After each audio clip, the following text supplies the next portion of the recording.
नमस्कार, एक बार फिर से स्वागत है आपका जगत ज्ञान यूट्यूब चैनल में। इसी संडे को मैंने एक Q&A पोस्ट किया था, उस पर काफ़ी कमेंट्स आए, उन्हीं का अब हम जवाब देने की कोशिश करते हैं। तो सबसे पहला कमेंट है how to reset registry file. Windows की रजिस्ट्री फाइल रीसेट करने के लिए आपको बता दूं, आपके पास रजिस्ट्री फाइल का पहले से बैकअप होना चाहिए। अगर नहीं है तब भी आप रीसेट कर सकते हैं, लेकिन रजिस्ट्री फाइल ऐसा होता है कि हर एक लैपटॉप की, हर एक विंडोज़ डलने के हिसाब से उसकी अलग अलग हो जाती हैं। तो पासवर्ड की तरीके से ये सब काम करती है। मिसमैच होने से विंडोज़ करप्ट हो सकती है, इसलिए कोई तुक्केबाजी मारने का कोई फ़ायदा नहीं है। बैकअप ले सकते हैं आपको भविष्य में रीसेट वीसेट करनी हो तो। इसके बाद अगला कमेंट है how to fix emulator lag on i3 processor 3rd generation. i3 का प्रोसेसर है, 3rd जनरेशन का है वो भी, और एमुलेटर आप चलाते हैं तो हो सकता है वो थोड़ा लैग वैग करे। इससे बचने के लिए आप एंड्रॉयड ओएस का इस्तेमाल करिए। कई सारे एंड्रॉयड ओएस हैं जिनके लिए मैंने कई वीडियो बना रखी हैं, सो आप चेक ज़रूर कर लेना। और अब ये कमेंट है विंडोज़ 11 ऑन अनसपोर्टेड प्रोसेसर। ये कह रहे हैं कि विंडोज़ 11 को अनसपोर्टेड प्रोसेसर वाले कंप्यूटर में कैसे इंस्टॉल करें। जी हाँ, अगर आपके कंप्यूटर का प्रोसेसर विंडोज़ 11 को सपोर्ट नहीं करता है, या TPM नहीं है, या सिक्योर बूट नहीं है, MBR पे है वो, या कोई सी भी समस्या हो, तब भी विंडोज़ 11 को किसी भी कंप्यूटर में कैसे इंस्टॉल करते हैं, इसके लिए मैंने ये वीडियो बना रखा है। सो आप एक बार चेक कर लेना, आपका काम हो जाएगा। अगला क्वेश्चन है how to dual boot Chrome OS और विंडोज़ 10। दोनों को डुअल बूट करने के लिए मेरे पास एक जुगाड़ है, लेकिन वो जुगाड़ ऐसा है किसी कंप्यूटर में काम करता है, किसी कंप्यूटर में काम नहीं करता है, तो इसलिए मैं इसके ऊपर वीडियो बना नहीं पा रहा हूँ। क्योंकि ऐसा भी होगा कि बना दिया तो लोग कहेंगे कि भैया ये फेक है, जिनके कंप्यूटर में नहीं चलेगा। तो कमेंट्स तो इसके ऊपर काफ़ी सारे आए थे, लेकिन मैं सोच रहा हूँ अब इसके ऊपर एक वीडियो बनाए दूँ, जो कि आपको मैं अपने सेकंड चैनल पे दे दूँगा। शायद कुछ लोगों का तो भला हो ही जाएगा उससे। अब अगला क्वेश्चन है माई CPU usage become 100 on doing very light task also after upgrading from 7 to 10 please help। शायद इनका कहने का मतलब यह है कि इनका CPU यूजेज 100% हो जाता है कोई भी छोटा मोटा काम करने से ही, और जब से इन्होंने विंडोज़ 7 से विंडोज़ 10 पे अपडेट कर लिया है। कि आपकी शायद विंडोज़ करप्ट हो, इसके लिए आप विंडोज़ को ही एक बार रीसेट यानी कि दोबारा से रीइंस्टॉल कर लेना, आपका काम हो जाएगा। और एक कंडीशन और हो सकती है इसमें, कंडीशन तो नहीं, आपके लिए सॉल्यूशन बता दे रहा हूँ। ये 100% CPU यूजेस के लिए मैंने वीडियो बना रखी है, सो एक बार इसको भी चेक कर लेना विंडोज़ वगैरह दोबारा डालने से पहले। अगला सवाल है my Microsoft store is not opening in Windows 10। आपका माइक्रोसॉफ्ट का स्टोर विंडोज़ 10 में ओपन नहीं हो रहा है, जो कुछ एरर मैसेज वगैरह दिख रहे होंगे, उसको आप लिखते तो एक बार विचार हो सकता था। फिर भी आपके लिए एक जुगाड़ यही है कि जो भी एरर मैसेज वगैरह दिख रहे हैं उनको गूगल पे सर्च कर लेना, सॉल्यूशन मिल जाएगा। और फिर भी नहीं मिल रहा है सॉल्यूशन, तो ज़्यादा दिमाग ख़राब करने की ज़रूरत नहीं है अपना उसमें। आप एक बार उसमें विंडोज़ ही दोबारा से डाल देना। मैं तो यही कहता हूँ कि ज़्यादा कोई समस्या हो जाए तो एक बार विंडोज़ ही दोबारा से फॉर्मेट करके डाल लो। इससे क्या फ़ायदा हुआ कि कंप्यूटर भी फास्ट हो जाएगा, बिल्कुल नहलाया धुलाया जैसा वाला काम हो जाएगा, और वो जो समस्या थी वो भी गायब हो जाएगी। अगला क्वेश्चन भी इन्हीं का है how to hack Microsoft server. ये तो यार मजाक जैसी बात हो गई। बायोस को रीसेट कैसे करें। बायोस को रीसेट करने के लिए बायोस में ही एक रीसेट का ऑप्शन होता है। इसके अलावा आप बायोस को अपग्रेड वगैरह भी कर सकते हैं, वो उसके लिए आपको डाउनलोड करना पड़ेगा। लेकिन आप नए हैं तो मैं आपको मना ही करूँगा कि बायोस को अपग्रेड करने के लिए जुगाड़ छोड़ ही दें, रीसेट कर सकते हैं बायोस में जाके। और ये बायोस में कैसे कैसे सेटिंग होती है, इसके लिए मैंने ये वीडियो बना रखा है, सो एक बार चेक कर लेना। अगला सवाल है क्या एंड्रॉयड OS विंडोज़ को टक्कर दे सकते हैं। नहीं यार, एंड्रॉयड OS अलग चीज़ है और विंडोज़ अलग चीज़ है, दोनों अलग अलग काम के लिए बने हैं, तो मैच बिल्कुल नहीं करता है। अगला सवाल है what is the difference between uninstall update vs roll back. ये पूछ रहे हैं कि विंडोज़ की जो अपडेट होती है उसको अनइंस्टॉल करने में और अपडेट को रोल बैक करने में क्या फ़र्क है। तो रोल बैक में देखिए ऐसा होता है, जैसे कि आप विंडोज़ 7 से विंडोज़ 10 में गए तो रोल बैक करेंगे तो वापस से अपने विंडोज़ 7 पे आ जाएंगे। और अनइंस्टॉल अपडेट करने से ऐसा होता है जैसे कि आपने छोटी छोटी तमाम सारी अपडेट करी तो एक एक करके वो हटती जाएंगी। यानी कि ऐसा नहीं होगा कि आपका विंडोज़ 10 है तो अपडेट को अनइंस्टॉल करोगे तो कोई दूसरा ही विंडो आ जाएगा, वही जो अपडेट आपने अभी जल्दी में इंस्टॉल करी है वही हटती चली जाएगी। अब अगला सवाल है भाई, विंडोज़ 11 इंस्टॉल करते समय नो ड्राइवर फंड दिखाता है। ये एरर इसलिए दिखाता है क्योंकि आपका जो है कंप्यूटर शायद थोड़ा पुराना है और विंडोज़ 11 अभी तो नया तो आया ही है।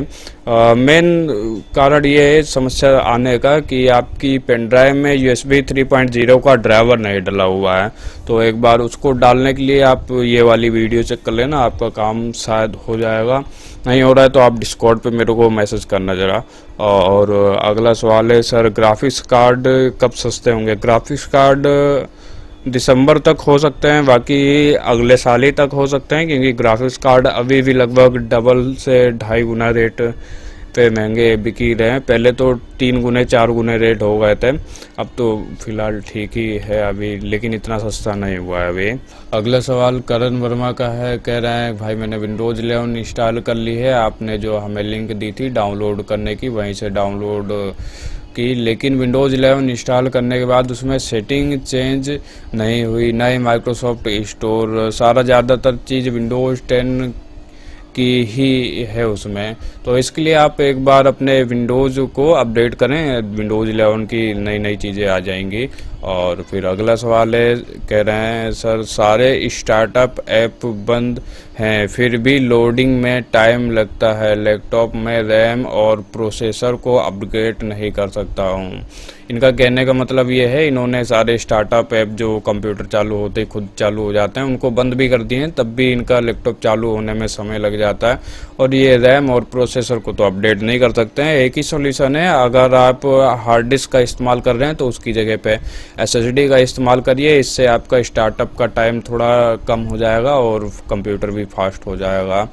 अब अगला सवाल जो है अभिजीत यादव का है, कह रहे हैं कि starting problem in Windows 10 automatic fix not working. Windows 10 में स्टार्टिंग प्रॉब्लम आ रही है तो ये विंडोज़ करप्ट होने का एक निशान है। इस कंडीशन में यार तमाम सारी प्रॉब्लम हो सकती हैं, विंडोज़ करप्ट होने के कोई 2-4 कारण तो नहीं हो सकते हैं। तो इसका रामबाण जुगाड़ एक ही है, विंडोज़ को दोबारा से रीइंस्टॉल मार दो, काम हो ही जाएगा आपका। अगला सवाल है, how to remove dual booted Linux along Windows properly with no grub error.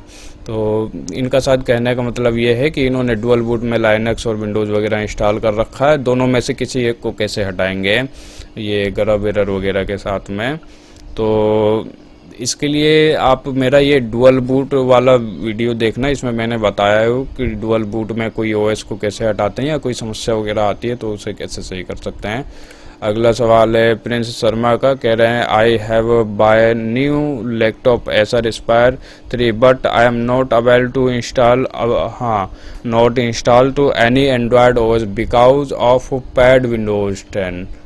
यानी कि इनका कहने का मतलब ये है कि इन्होंने नया लैपटॉप लिया है और उसमें ये कोई एंड्रॉयड OS नहीं इंस्टॉल कर पा रहे हैं क्योंकि इनका जो विंडोज़ 10 है वो इनको कंपनी की तरफ से एक्टिवेटेड मिला है या इनका ख़रीदा हुआ विंडोज़ 10 है। इस केस में आप क्या कर सकते हैं, अपने विंडोज़ 10 को सुरक्षित रखने के लिए विंडोज़ 10 का बैकअप ले लें। बैकअप लेने के लिए मैंने ये मैक्रियम रिफ्लेक्ट वाला वीडियो बनाया हुआ है, आप जो भी अपने कंप्यूटर में फिर उसके बाद करना चाहें, कोई सा भी OS वगैरह इंस्टॉल करना चाहे वो कर लीजिएगा। बाद को अगर आपको अपना विंडोज़ 10 चाहिए होगा तो वो ले लेना, नहीं तो अपने कंप्यूटर में कोई भी OS डुअल बूट के साथ भी इंस्टॉल कर सकते हैं, जिसके लिए मैंने बहुत सारे वीडियो वगैरह बनाए हुए हैं। अगला सवाल लेते हैं, ये कह रहे हैं कि how to fix boot error in Windows 10। Windows 10 आपका बूट नहीं हो रहा है, इसके लिए भी यार विंडोज़ को एक बार रीसेट कर सकते हैं या विंडोज़ को ही दोबारा डाल के देख सकते हैं। अब अगला सवाल है, क्या विंडोज़ 11 को फ्यूचर में लो एंड PC के लिए ऑप्टिमाइज किया जाएगा? हाँ, हो सकता है माइक्रोसॉफ्ट करे, इसके ऊपर काम करे, लेकिन अगर माइक्रोसॉफ्ट नहीं भी करता है तो मार्केट में बहुत से लोग ऐसे हैं, डेवलपर लोग ऐसे हैं जो छेड़खानी करने वाले हैं, वो ज़रूर काम कर देंगे। अगर ऐसा कुछ विंडोज़ 11 का लाइट वर्जन वगैरह आता है लो एंड PC के लिए तो मैं ज़रूर आप लोगों को अपडेट करके बताऊँगा। अगला सवाल है, पेन ड्राइव को रैम की तरह इस्तेमाल कर सकते हैं क्या? हाँ, बिल्कुल कर सकते हैं, इसके लिए मैंने ये वीडियो भी बना रखा है। लेकिन दोस्त इससे बहुत ज़्यादा कुछ खास फ़र्क पड़ता नहीं है, तो मेरे को तो मज़ा नहीं आता है इसमें। अगला सवाल है, पिक माई क्वेश्चन, क्या ट्रिपल बूट किया जा सकता है? हाँ, ज़रूर किया जा सकता है। ट्रिपल क्या आप 4-5 बूट भी कर सकते हैं, कोई दिक्कत नहीं है। भाई मैंने सब ट्राई कर लिया, मेरा विंडोज़ 10 अपडेट डाउनलोड हो तो रहा है पर इंस्टॉल नहीं हो रहा है, हेल्प मी। ये कह रहे हैं कि मेरा विंडोज़ 10 अपडेट डाउनलोड तो होता है लेकिन वो इंस्टॉल नहीं होता है। इसके लिए आप ये अपडेट एरर वाला मेरा ये वीडियो देख सकते हैं। अगर काम बन जाए तो ठीक है, नहीं तो यार आप भी एक बार विंडोज़ को दोबारा से इंस्टॉल कर लीजिएगा, क्योंकि यार ऐसा होता है ये छोटी मोटी समस्याओं को सही करने में जितना टाइम लग जाता है उतने ही टाइम में आप दोबारा से विंडो डाल सकते हैं, इसमें आधे घंटे का समय लगता है। अगला सवाल है, कह रहे हैं कि sir I have i3 6th generation का पीसी है और 4 GB रैम ये बता रखे हैं। पूछ रहे हैं कि जो इनके कंप्यूटर का इंटरनल ग्राफिक्स कार्ड है उसके साथ कोई गेम वगैरह खेल सकते हैं? हाँ बिल्कुल खेल सकते हो, जैसे कि वैलोरेंट वगैरह हो गई, उसको ट्राई कर लो, नहीं तो GTA 5 टाइप की गेम हो गई। GTA 5 भी नहीं चल रही है तो GTA 4 है और तमाम सारी हैं, और GTA से संबंधित ओपन वर्ल्ड वाली और भी बहुत सारी गेम हैं, तो उनको एक बार ट्राई कर सकते हो।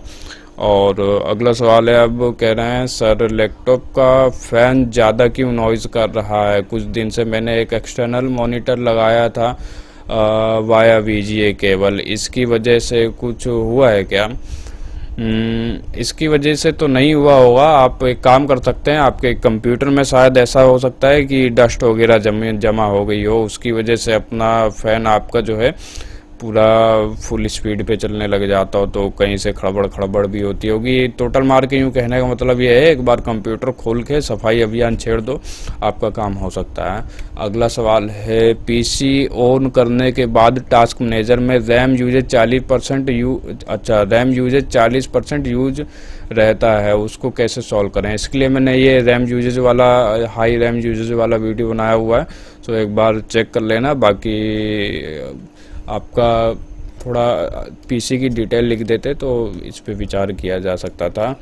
अब कह रहे हैं कि कुछ तो बताएंगे नहीं तो पूछ के क्या फ़ायदा? नहीं दोस्त, ऐसा नहीं है, मैं आप लोगों के लिए काफ़ी कुछ करता हूं, जैसे कि मैंने डिस्कॉर्ड चैनल भी बना रखा है, वहां पे आपको अपने परिवार के काफ़ी सारे लोग मिल जाएंगे जो आपकी हेल्प करते रहते हैं। आप भी वहां पे जुड़ सकते हो, आप भी अपनी कोई प्रॉब्लम है तो लोगों से पूछ सकते हो, कोई पूछता है तो उनकी भी आप हेल्प कर सकते हो। तो यार ये सब मैंने आप ही लोगों के लिए किया है। बाकी मैं लाइव कॉल वाला प्रोग्राम भी रखता था पहले, बताओ मेरे को ऐसा कौन यूट्यूबर करता होगा।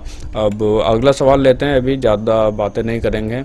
कह रहे हैं कि मैं विंडोज़ 7 में विंडोज़ 11 की ISO फाइल डाउनलोड कर रहा हूं, क्या आप मुझे बता सकते हैं कि कोई कितने इंटरनेट की ज़रूरत होगी? यानी कि कह रहे हैं कि विंडोज़ 7 में विंडोज़ 11 डाउनलोड कर रहे हैं, कितना इंटरनेट लगेगा? करीब 6-7 GB लगेगा, लेकिन मैं आपसे कहता हूँ मोबाइल वाला इंटरनेट इस्तेमाल करते हैं तो 10 GB के आसपास का पैक तो डलवा लीजिए, 10 GB से नीचे का पैक मत डलवाना, ठीक है। अगला सवाल लेते हैं, हिमांशु गोयल कह रहे हैं कि सर जिनके पीसी में विंडोज़ इनसाइडर प्रीव्यू चल रहा है, क्या उनमें विंडोज़ 11 ग्लोबल रिलीज़ भी चल पाएगा? हाँ बिल्कुल चल पाएगा। ये फिर दूसरी बार पूछ रहे हैं कि सर पीसी हेल्थ चेक से एरर आ रहा है, this processor is not compatible with Windows 11, और प्रोसेसर इनका Ryzen 3 2200U है।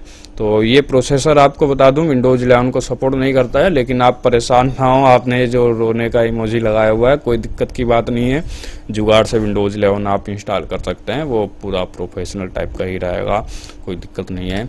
अगला सवाल लेते हैं, विंडोज़ 10 vs विंडोज़ 11 कंपेरिजन, इसके लिए मैंने वीडियो बनाया हुआ है तो चेक कर लेना ज़रा। और लीलो फाइल क्या है, इसको कैसे हटाएं? प्लीज़ भाई प्लीज़ हेल्प कर दो।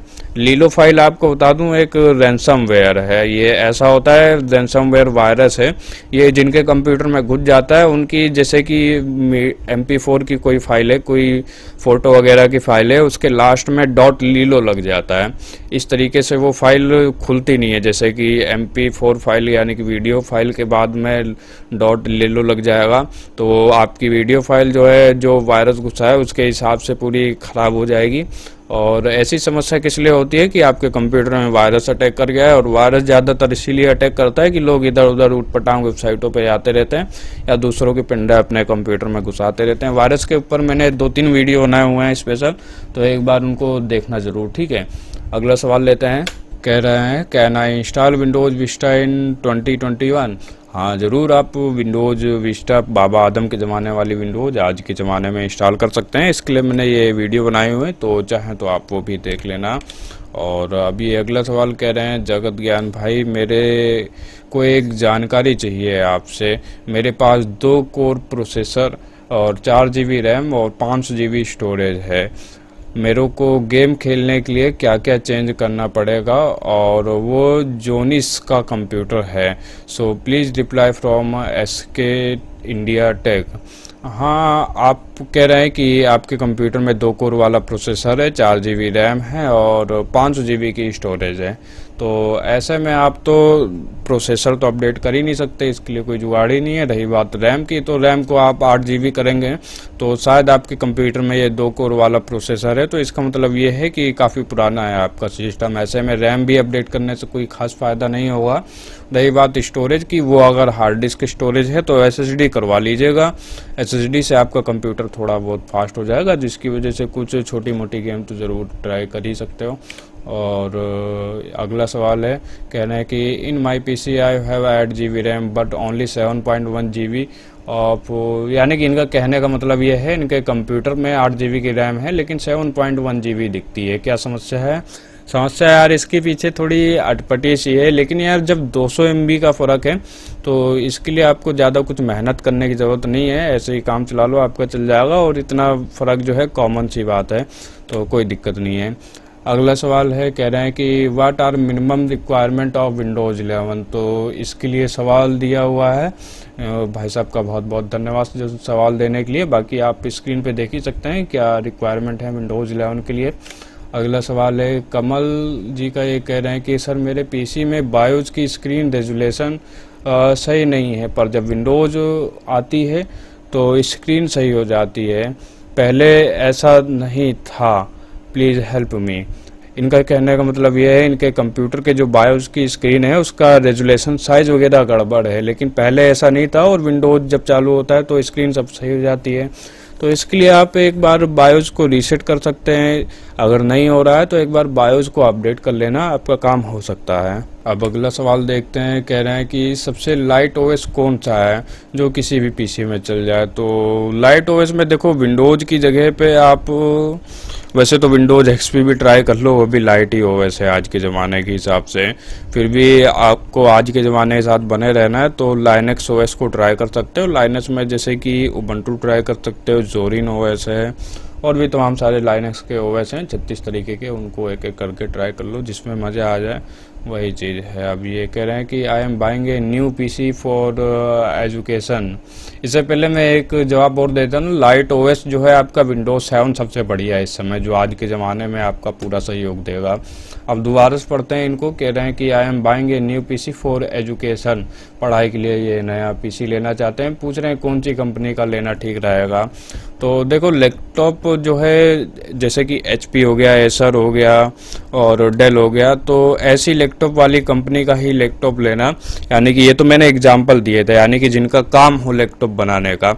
अब आजकल जो है मार्केट में रेडमी और MI सेमाही के भी लैपटॉप आने लग गए हैं। तो कहने का मतलब ये है लैपटॉप लेना तो लैपटॉप बनाने वाली कंपनी का लेना, ये मोबाइल बनाने वाली कंपनियों से लैपटॉप मत लेना। इनका लैपटॉप में काम वाम है नहीं, ये अभी अपना एक्सपेरिमेंट कर रहे हैं, तो इनके एक्सपेरिमेंट के चक्कर में आप फंस के अपने पैसे मत फंसा देना। तो अब रही बात कि आपको लैपटॉप बनाने वाली कंपनियों में से कौन सी कंपनी का लैपटॉप लेना चाहिए। तो देखो बात तो सब कुछ एक ही होती है, घुमा फिरा के वही चीज़ होती है, लेकिन आप एक हिसाब से अपनी कंपनी और अपना लैपटॉप सेलेक्ट कर सकते हैं कि जो आपको सस्ता मिल रहा हो और सस्ते में जहाँ पे ज़्यादा फीचर, जहाँ पे ज़्यादा चीज़ें मिल रही हो, तो वो आप सिलेक्ट कर लेना। बाकी ये मार्केट है, ऊपर नीचे होता रहता है, कभी कोई अच्छी चीज़ दे रही है, कभी कोई कंपनी। तो आज के जब आप ले रहे हो तो उस समय एक बार रिसर्च कर लेना। अब अगला सवाल देखते हैं। कह रहे हैं सतीश भाई फ्यूचर में विंडोज़ 11 हर प्रोसेसर के लिए आएगा। नहीं यार, ऐसी कोई उम्मीद नहीं है। विंडोज़ 11 आप किसी भी कंप्यूटर में इंस्टॉल कर सकते हो, आए चाहे ना आए, जिसके लिए मैंने आपको शुरू में बता ही दिया है, वीडियो भी है। अब फिर से अगला सवाल लेते हैं। भाई रूफूस से बनाया हुआ बूटेबल पेन ड्राइव को कैसे फिर से नॉर्मल पेन ड्राइव बनाया जा सकता है, उसके ऊपर एक वीडियो बनाया। वीडियो बनाने की आज ज़रूरत नहीं है, छोटा सा काम है, अपने कंप्यूटर मैनेजमेंट में जाना और वहाँ पे आपकी जो पेन ड्राइव दिख रही होगी उसको एक बार पार्टीशन डिलीट कर देना, आपका काम हो जाएगा। और पार्टीशन डिलीट करने के बाद एक नया पार्टीशन बना लेना। अब अगला सवाल है, आपने जो वीडियो क्रोम ओएस पर बनाया था उसे इंस्टॉल करने के बाद मेरा क्रोम ओएस नहीं चला और लैपटॉप शुरू होते ही लिखा आता है bootable no bootable device found. कह रहे हैं कि इन्होंने क्रोम ओएस डाला था और डलने के बाद, कंप्लीट होने के बाद कंप्यूटर इनका चालू नहीं हो रहा है ढंग से, और चालू होता है तो ये एरर मैसेज दिखाता है। इसके लिए यार क्या ही कर सकते हैं, मैंने क्रोम ओएस के एरर के लिए भी शायद वीडियो बनाया था, तो एक बार उसको चेक कर लेना। नहीं हो रहा है तो एंड्रॉयड ओएस के और भी बहुत सारे वीडियो हैं, उनमें से कोई दूसरा ट्राई कर लेना, आपका काम हो जाएगा।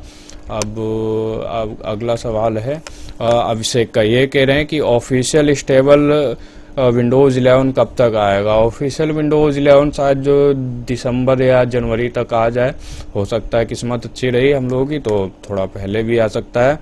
कह रहे हैं कि मैं ऑलरेडी विंडोज़ के इनसाइडर प्रोग्राम में हूँ, ठीक है, अच्छी बात है, लेकिन सिस्टम स्लो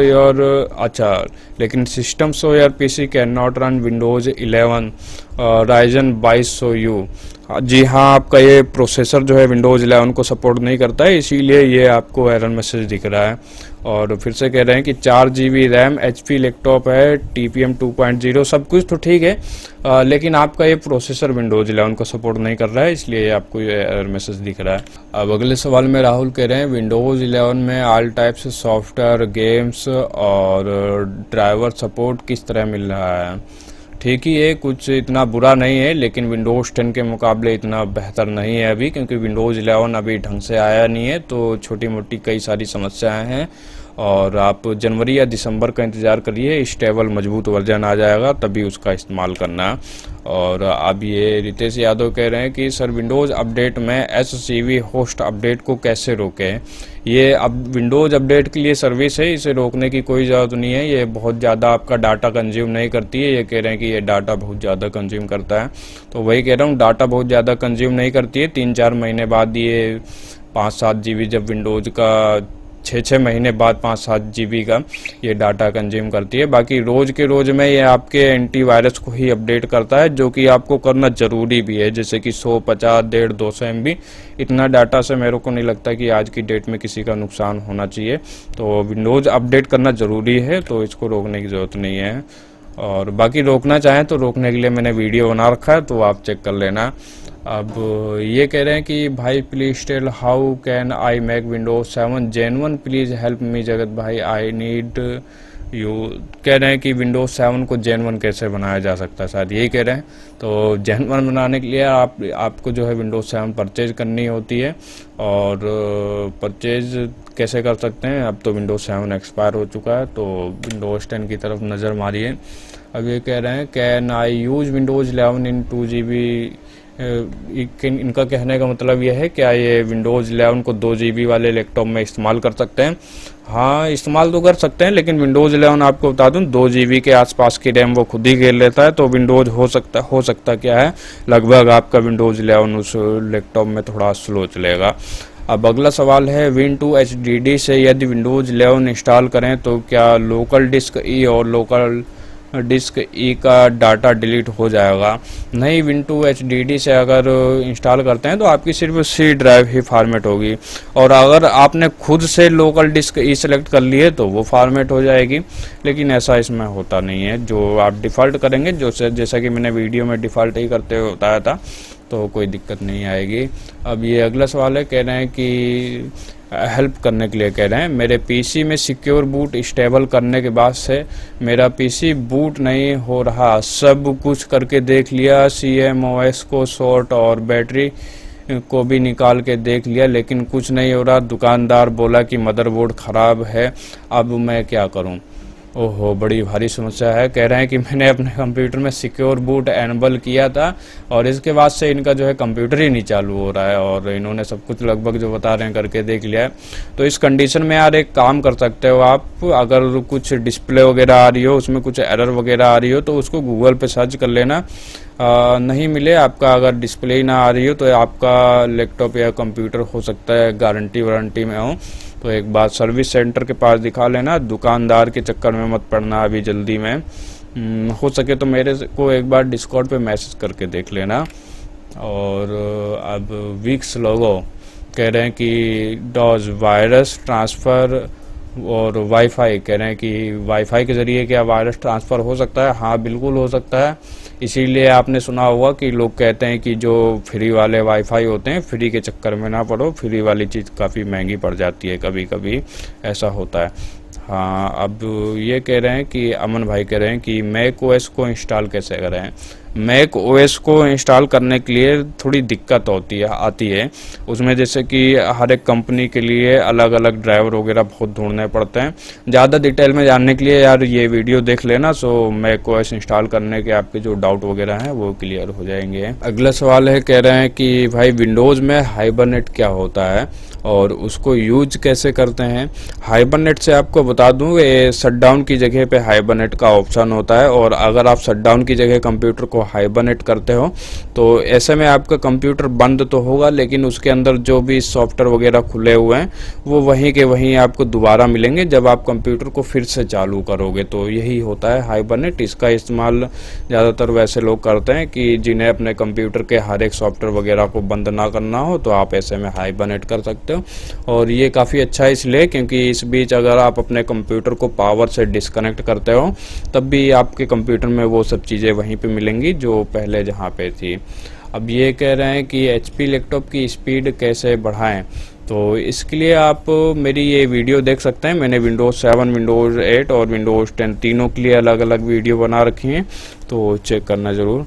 अब ये कह रहे हैं कि connect to this network, please fix this error appear in Wi-Fi when we try to connect network। शायद इनके वाईफाई में किसी नेट से, यानी कि वाईफाई में किसी नेटवर्क पे कनेक्शन बनाने पे ये एरर मैसेज दिखता है। तो इसके लिए आप एक बार अपने कंप्यूटर के ड्राइवर वगैरह चेक कर लेना वाईफाई वाले। अगर फिर भी ना सही हो रहे हो तो ड्राइवर के भी दो तीन तरीके के क्या ज़्यादा ही तरीके के वर्जन होते हैं, एक एक करके वो सभी वर्जन को भी चेक कर लेना। उनसे भी काम ना हो रहा हो तो विंडोज़ को एक बार दोबारा डाल लेना, फिर भी काम ना हो रहा हो तो हो सकता है कि वाईफाई का अडाप्टर ही गड़बड़ हो गया होगा। अब अगला सवाल है, ये कह रहे हैं कि increasing RAM like from 4 GB to 8 GB make a huge difference to performance and gaming. हाँ, ये कह रहे हैं कि 4 GB रैम से 8 GB रैम में आए तो क्या बहुत ज़्यादा परफॉर्मेंस में फ़र्क पड़ेगा? हाँ, ज़रूर पड़ेगा। कहाँ 4 GB कहाँ 8 GB, और आज के ज़माने में तो ऐसा है कम से कम 8 GB की 16 GB की रैम तो होनी चाहिए। अब ये भी डिपेंड करता है कि आपके कंप्यूटर में कौन सा प्रोसेसर है और ये रैम कितने मेगाहर्ट्ज़ की है, तो इसको एक बार लिख देते तो थोड़ा विचार हो सकता था। अब अगला सवाल लेते हैं, कह रहे हैं कि Windows 10 BlueStack 5 BGMI device not supported. कह रहे हैं कि इनके विंडोज़ 10 में BlueStack 5 के द्वारा इनका PUBG नहीं चल पा रहा है। तो ऐसे में आप अपने BlueStack 5 को एक बार अनइंस्टॉल कर दें, कंप्यूटर बंद करें, दोबारा चालू करें, BlueStack डालें, हो सकता है आपकी ये समस्या का समाधान हो जाए। अब ये कह रहे हैं कि downloaded crack version of Windows can I get update after that. इनका कहने का मतलब ये है कि इन्होंने क्रैक वर्जन की विंडोज़ डाल रखी है, क्या उसमें अपडेट वगैरह का काम हो सकता है? हाँ, ज़रूर काम हो सकता है, बिल्कुल दिल खोल के आप धड़ाके से करिए। अब ये कह रहे हैं विंडोज़ इंस्टॉल करने के बाद हमेशा विंडोज़ इंस्टॉल करने के बाद उसमें यूज़र नेम पूछता है, वहाँ पर नेम के बीच में स्पेस क्यों नहीं डालना चाहिए? हाँ, स्पेस तो नहीं डालना चाहिए, मैं आपको अपनी वीडियो में बताता भी रहता हूँ। मुझे पता नहीं है लेकिन मैं आपके बोलने पर अब स्पेस नहीं डालता हूँ। ऐसा इसलिए नहीं करना चाहिए क्योंकि कुछ सॉफ्टवेयर ऐसे होते हैं जिनको किसी चीज़ की लोकेशन को ढूंढने में अगर बीच में स्पेस मिल जाए तो वो भटक जाते हैं। तो ऐसी कुछ कुछ समस्याएं आती रहती हैं। अब ऐसा तो है नहीं कि आपने विंडोज़ डाल ली, उसका बस विंडोज़ को ही चलाते रहोगे, उसमें कई सारे सॉफ्टवेयर वगैरह डालोगे तो कुछ सॉफ्टवेयर होते हैं जिनको स्पेस बीच में आ जाने पे गड़बड़ा जाती है कहानी।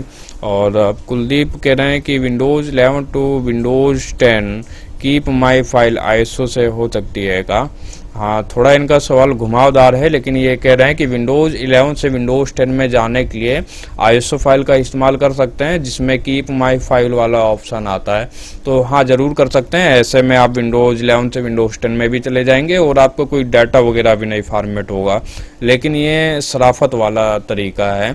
इस तरीके में आपके पास आपके कंप्यूटर में विंडोज़ 11 के लिए सभी रिक्वायरमेंट पूरी होनी चाहिए। और अब अगला सवाल लेते हैं।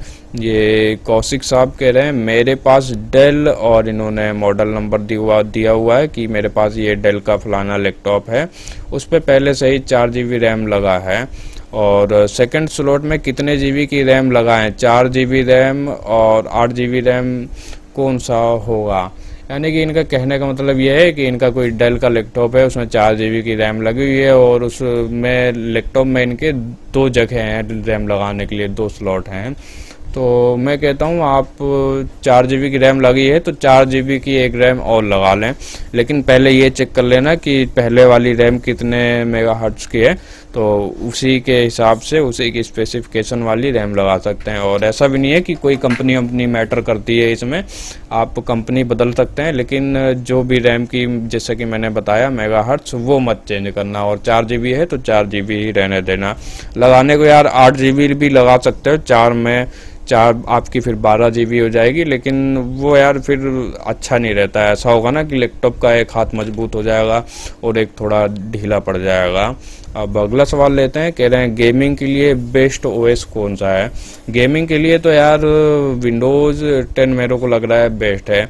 हाँ, ध्यान दें, अगर आप कंप्यूटर की गेमिंग करते हैं तो अभी विंडोज़ 10 बेस्ट है। बाद में माइक्रोसॉफ्ट ने दावा किया है कि विंडोज़ 11 गेमिंग के लिए बेस्ट होने वाला है।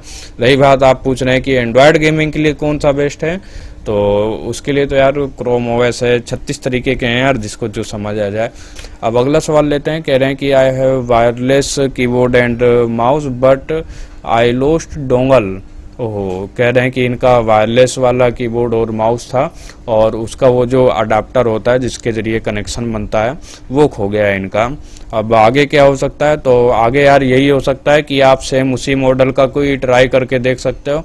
ट्राई करने का मतलब ये है कि जाके, मतलब ये नहीं है कि जाके उसे खरीद लेना है, आप इसके लिए सर्विस सेंटर वगैरह जाके देख सकते हो, या किसी के पास सेम मॉडल का हो तो वो चेक कर सकते हो। लेकिन यार ऐसे में आपकी कंपनी मदद कर सकती है। अगला सवाल है, कह रहे हैं best processor MG Ryzen 5 3400G और इंटेल i5 4th जनरेशन। मतलब इनका कहने का ये है दोनों प्रोसेसर में से बढ़िया प्रोसेसर कौन सा है, तो सिंपल है Ryzen 5 आपका ये ज़्यादा बढ़िया है। अगर इंटेल 10th जनरेशन का होता तो भी थोड़ा विचार किया जा सकता था इंटेल के ऊपर। अब अगले सवाल की तरफ बढ़ते हैं। कह रहे हैं कि how to recover deleted Windows 8 Pro original. शायद इनका कहने का मतलब ये है कि इनके कंप्यूटर में विंडोज़ 8 Pro पहले ओरिजिनल डली हुई थी, उसको आप रिकवर कैसे कर सकते हैं। तो इसके लिए सिंपल है, आपके लैपटॉप के पीछे हो सकता है कि विंडोज़ का सीरियल नंबर वगैरह डली हो, नहीं तो आपने जो कंप्यूटर वगैरह ख़रीदा था उसमें कहीं ना कहीं वो विंडोज़ की सीरियल नंबर होगी। तो उसको एक बार अपने पास ले आइए और विंडोज़ 11 दोबारा यानी कि विंडोज़ 8 दोबारा से एक बार डाउनलोड कीजिए, और फिर जब वहाँ पे सीरियल नंबर वगैरह मांगेगा तो वही डाल देना, आपका विंडोज़ 8 जो ओरिजिनल था वो वापस आ जाएगा। अब अगला सवाल कह रहे हैं बेस्ट रियल टाइप की गेम, 8 GB रैम है इनके कंप्यूटर में और i3 6th जनरेशन का प्रोसेसर है, लेकिन ग्राफिक्स कार्ड कोई बाहर से नहीं लगा हुआ है, जो भी है इंटरनल ग्राफिक्स कार्ड लगा हुआ है। तो ऐसे में यार नीचे एक भाई साहब लिखे हैं वैलोरेंट के बारे में, तो ये वैलोरेंट काफ़ी अच्छी गेम है, आप अपने कंप्यूटर में ट्राई कर सकते हैं। और वैलोरेंट की जगह आप वैलोरेंट के तो साथ साथ आप GTA टाइप की भी गेम ट्राई कर सकते हैं, और GTA से संबंधित और भी बहुत सारी गेम आती हैं, उनको एक बार ट्राई कर सकते हैं। मनीष कह रहे हैं वर्चुअलाइजेशन टेक्नोलॉजी किस काम आती है। ये आपको बता दूं, कंप्यूटर के कुछ सॉफ्टवेयर ऐसे हैं जो CPU को बहुत ज़्यादा जड़ समेत पूरा यूज कर लेते हैं, तो ऐसे में ये वर्चुअलाइजेशन टेक्नोलॉजी काम आती है। नीचे एक भाई साहब कमेंट्स करके बताएं, इनका पहली बात तो बहुत बहुत धन्यवाद। इन्होंने एग्जांपल भी दिया है जैसे कि VMware या वर्चुअल बॉक्स।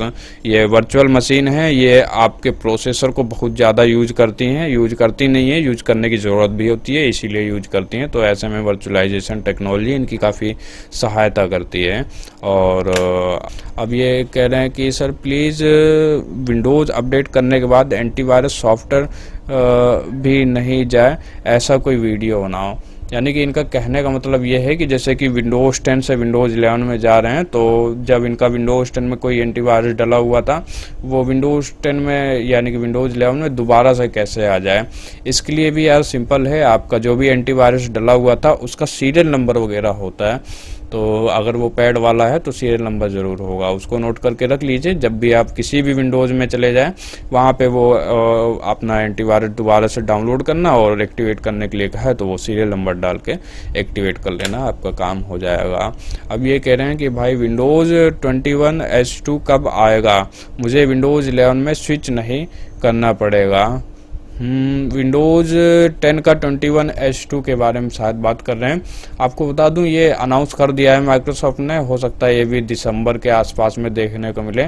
और जैसा कि 21H2 का मतलब ही यही होता है कि सन 2021 के हाफ 2 में आना ही है, तो हाफ 2 का इंतज़ार करिए, और हाफ 2 चल ही रहा है तो आएगा। अब चलिए कोई नहीं, आगे बढ़ते हैं। एक नया सवाल है, कह रहे हैं कि क्या विंडोज़ 10 और विंडोज़ 11 को एंटीवायरस सॉफ्टवेयर की ज़रूरत है?